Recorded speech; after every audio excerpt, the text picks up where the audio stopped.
Game பிளேனா எப்படி இருக்கணும்னு இந்த மேட்ச்சை பார்த்து தெரிஞ்சுக்கோங்க. ஸ்டார்ட் பண்ணது என்னமோ அவர் தான். ஆனால் எனக்கு கொடுத்தது ஒரு சான்ஸ் தான். அந்த ஒரு சான்ஸ் ஏன்டா கொடுத்தேன்னு அவன் யோசிச்சிருப்பான்.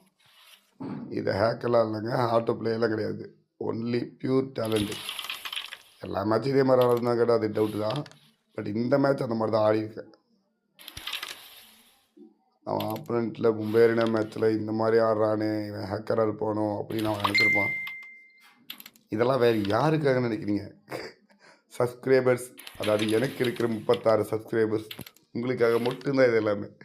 எனக்கு என்ன நம்பியும் வீடியோ பார்த்து சப்ஸ்கிரைப் பண்ணிக்கிங்களே, உங்களுக்காக அட்லீஸ்ட் ஓரளவுக்காவது நான் நல்லா விளாட்லைன்னா விளாடவே தெரியலான்னு கற்றுக்கணுன்னு நினைக்கிறேன். நான் பாட்டு தான் இருந்தாலும் உங்களுக்காவது கற்றுக்கணும்னு நினைக்கிறேன். என்ன ஒரு 36 பேர் நம்பியிருக்காங்க.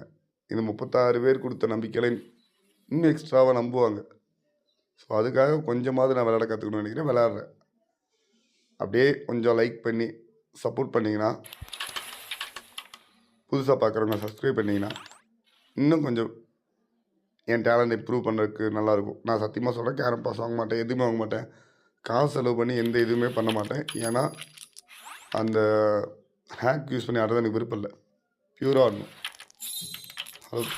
ஃப்ரெண்ட்ஸ் அப்படியே சப்போர்ட் பண்ணுங்கள், லைக் பண்ணி கமெண்ட் பண்ணுங்கள்.